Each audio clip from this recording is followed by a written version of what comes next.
Good day to each and everyone. I am Raisa Itudong and we are the Group 5. We are going to tackle about the political caricatures of the American era, which was written by Alfred McCoy, and it can be found in our Readings in Philippine History at page 92 to 113. Table of Contents. First, we are going to take a look at the author's background and then the historical background of this editorial cartoon. After that, we are going to talk about its theme and then present an analysis about its content. After that, we are going to discuss about what is being portrayed in the editorial cartoons. So, iisa-isahin natin yan para malaman natin ang mga kaganapan noong panahon ng mga Amerikano. Lastly, we are going to present the relevance or contribution as well as the achievements of this political cartoon. But before we proceed, let us take a look first at these words. Caricatures are images, description, or imitation of a person in which characteristics are exaggerated in order to create a comic or grotesque effect. While the cartoons are funny or playful drawing intended as a humorous comment on something. Although they are alike, but the difference between the two is that caricatures are specifically an illustration or imitation of a person that was exaggerated to play up, while the cartoons are simply an imaginary characters that was created to imply fun. And political cartoons is a cartoon graphic with caricatures of public figures expressing the artist's opinion, made for the purpose of conveying editorial commentary on politics, politicians, and current events. Although political cartoons can be very funny, but their main purpose though is not to amuse you but to persuade you. Author's background. Alfred McCoy. He was born on June 8, 1945 at Massachusetts, USA. He is an American, a professor of history at the University of Wisconsin, where he also served as the director of Center for Southeast Asian Studies. So siya po ang author. And now we are going to take a look at the historical background. The Philippine cartoon is a compilation of 337 editorial cartoons and caricatures that are made by various Filipino artists that tackles the situations during the American occupation in the Philippines. Philippine political cartoons gained full expressions throughout the American era. This is because the sensitivities of people back then were immediately caught through the use of images such as cartoons. While the 337 editorial cartoons compiled in this book speaks for themselves, Alfred McCoy's profound research in the Philippines and American archives provides a comprehensive background both to the cartoons and turbulent period as well. And Alfredo Roses, who designed the book, contributed an essay on Philippine graphic satire of the period. So, it was actually Alfredo Roses who designed the book. Theme. Although the book only covered the period of early American in the Commonwealth, it reflected on two cartoon themes, which are American sentimenta and the condemnation of the ruling class. Now we are going to present an analysis about its content. The presentation of the cartoons varies from racial to conservative and worthy to express the cartoonist's views.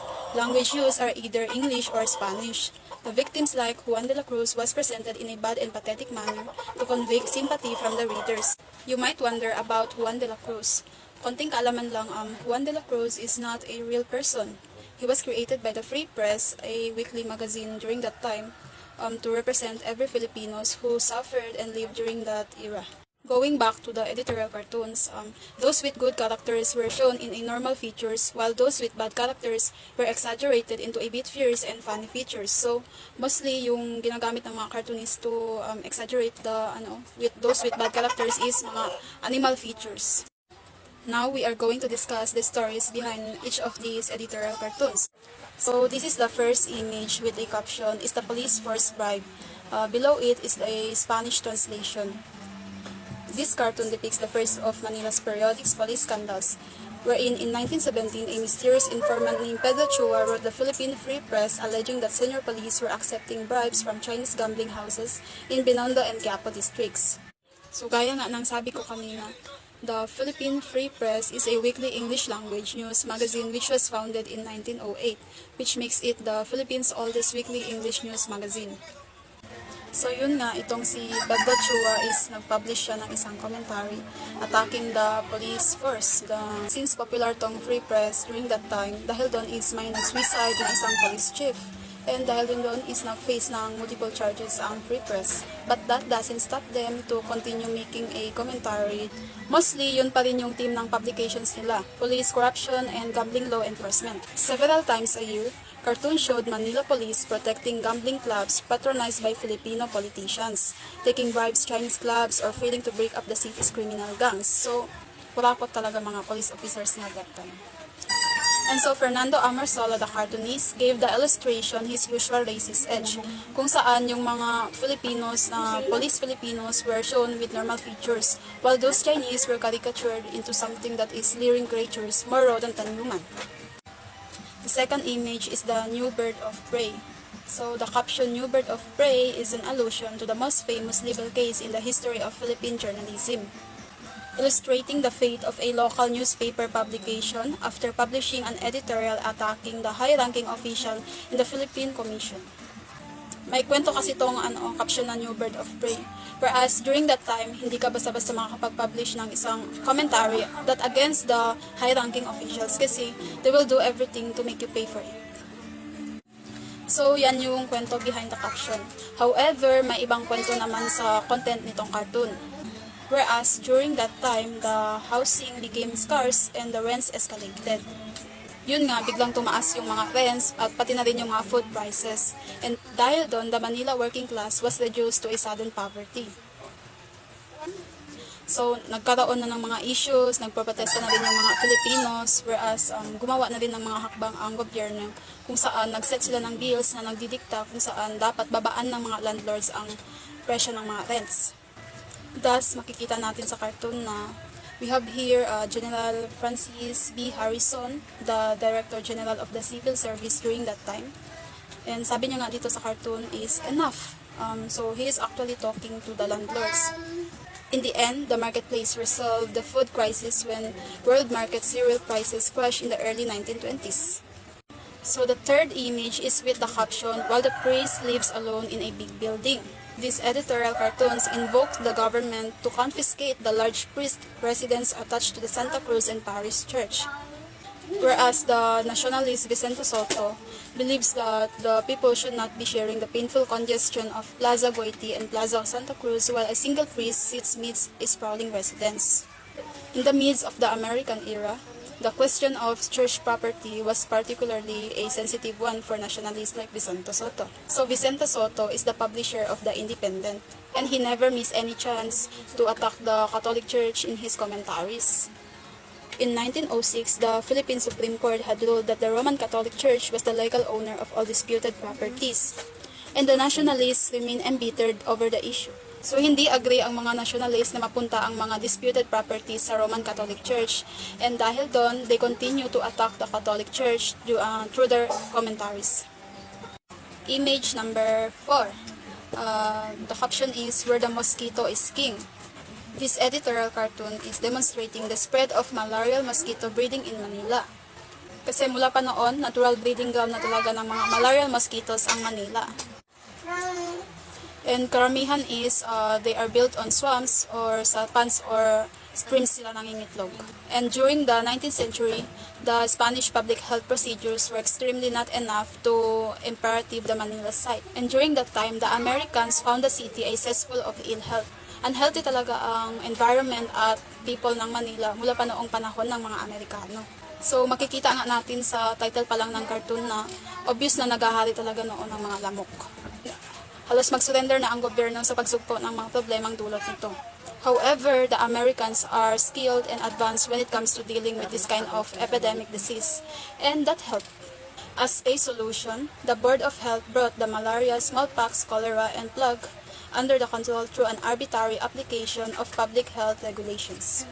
The Board of Health distributed million doses of quinine and eliminated mosquitoes breeding ground by filling up the standing water holes such as the moats around Intramuros or spraying them with petroleum. In addition, houses near swampy sites were relocated and the low ground filled. So medyo umokay na yung situation that time. And by the 1920, the Board of Health was resting on its laurels. So nakampantay na sila sa ginawa nilang solusyon. However, the quality of mosquito control was slipping dangerously.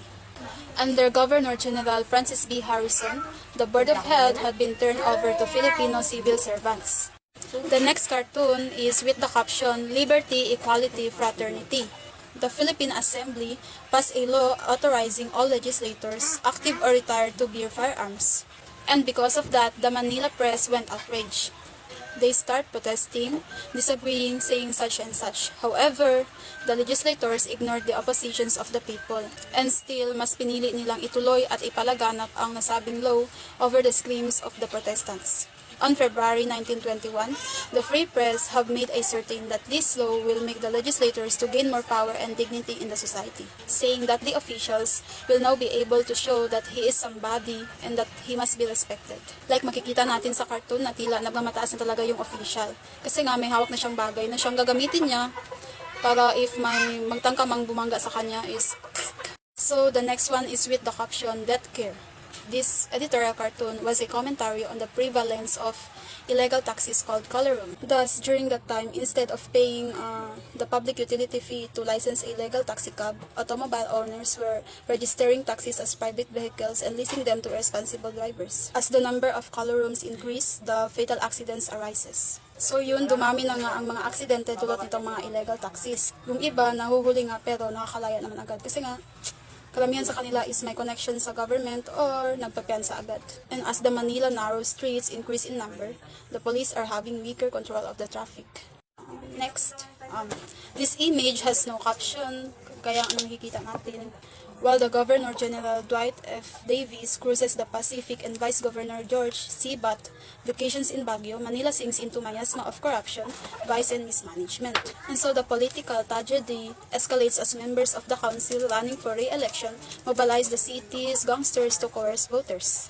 During that time, when the re-election comes, yung mga na-elect, mostly yung mga na-elect is mga criminals and gangsters. Although may integrity naman talaga ang mga city mayors, pero mostly itong mga councilors ang nagko-control sa pamamahala sa lugar. And sila yung nagpapalaganap ng mga kasamaan sa city. And kasi may mga malalakas silang connection. And dahil dito is expected talaga sa mga police na maging sunod-sunuran sa mga officials na to, even though may mga criminal records na sila. Hi, good day. I am Gansbury A. Amanon and I am the partner of Raisa A. Dodong in discussing the topic which is about political caricatures of the American era.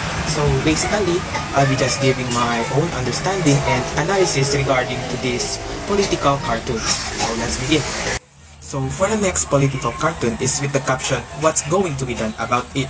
So hidden and unexpected credit crisis threatens the Negros sugar crop planters respond by lobbying Governor General Francis B. Harrison for relief.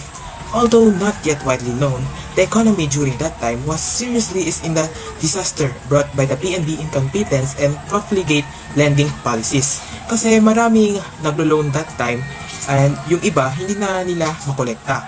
In the cartoon, we can see here that the farmers began protesting. Andyan yung mga planter ng palay, abaka, pati na rin ang sugar planter of Negros. Facing the prospect of having that crop kasi dapat ma-harvest na nila by the next month para hindi masayang yung mga tinanim nila. Pero the planters' funds are exhausted and the credit denied them. Kaya humihingi talaga sila ng credit na manggagaling sa PNB.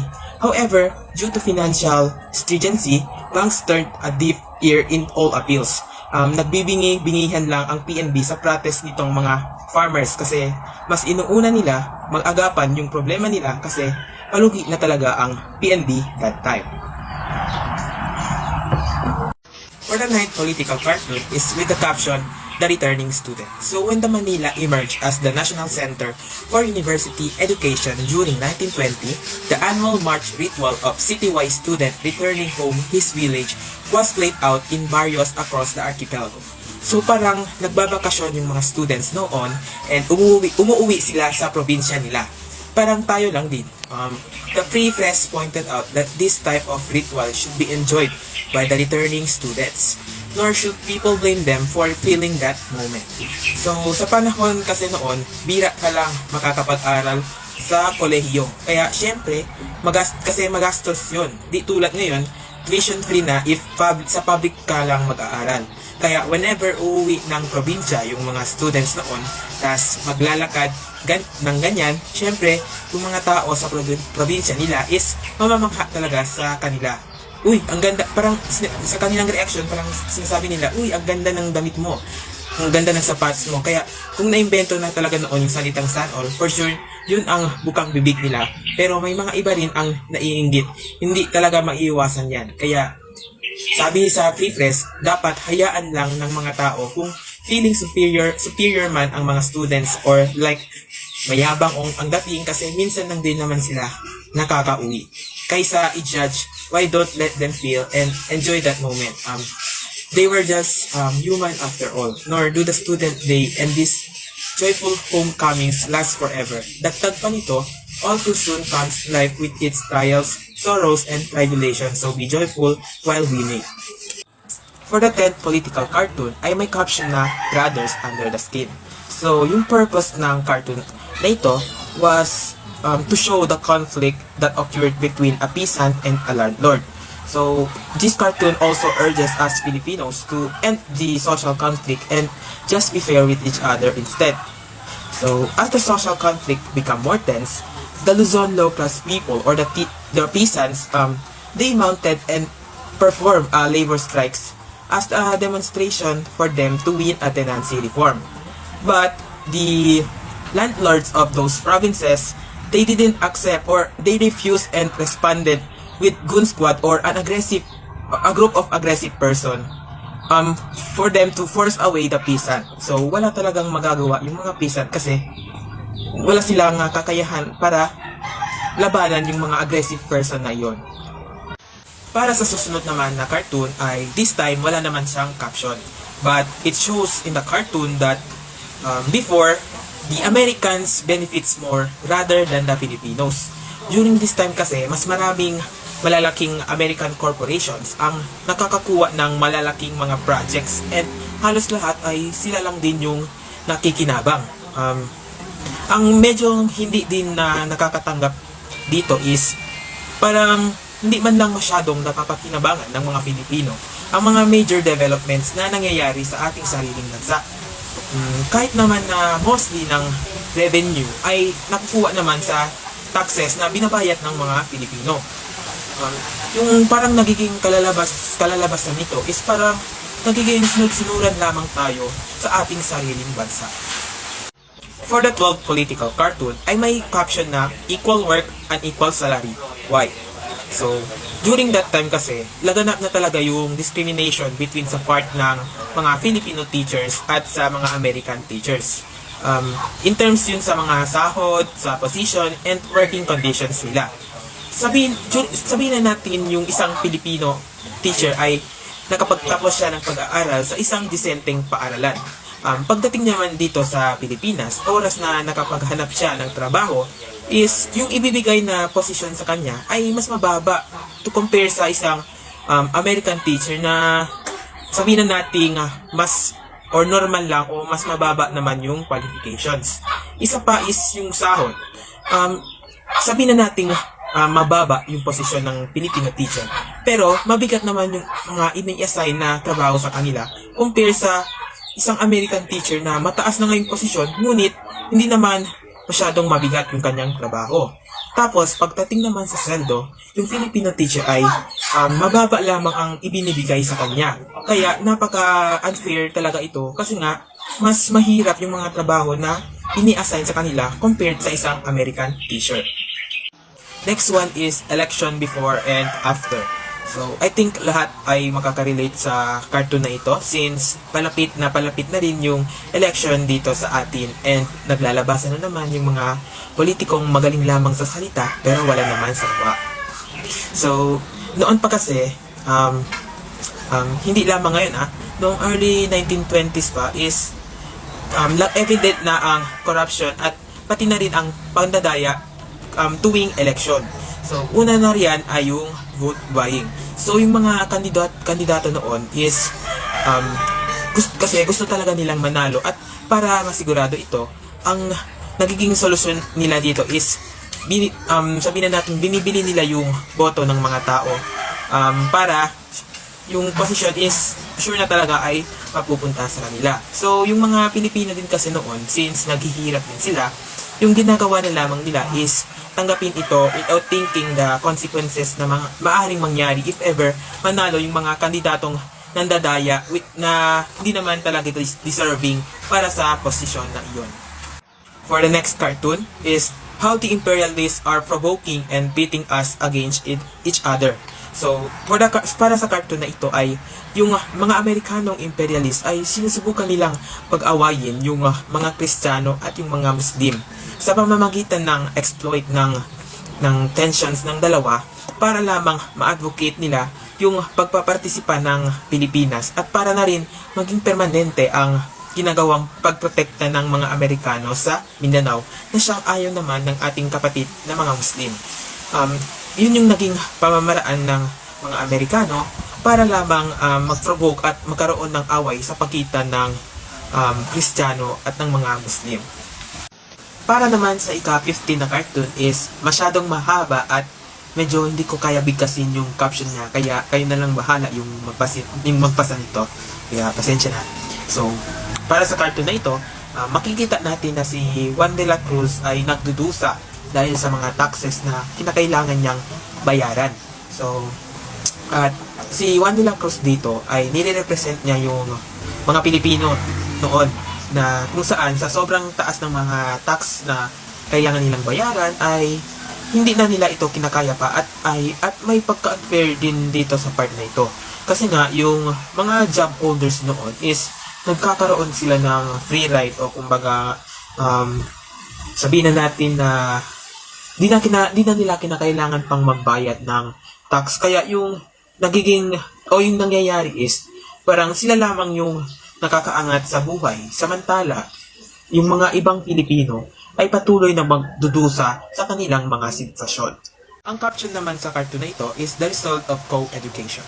So, conservative moralist Vicente Soto is a nationalist and an advocate of workers who believes that Philippines is weak in its fight for independence unless Filipinos change themselves for the better. So, this is why he tried and destroyed gambling, corruptions, and the like. The illusion highlights the difference between the co-education and sexually segregated ones. So, the image on the left at the University of the Philippines, which practiced co-education, showed romantic scenes during the class.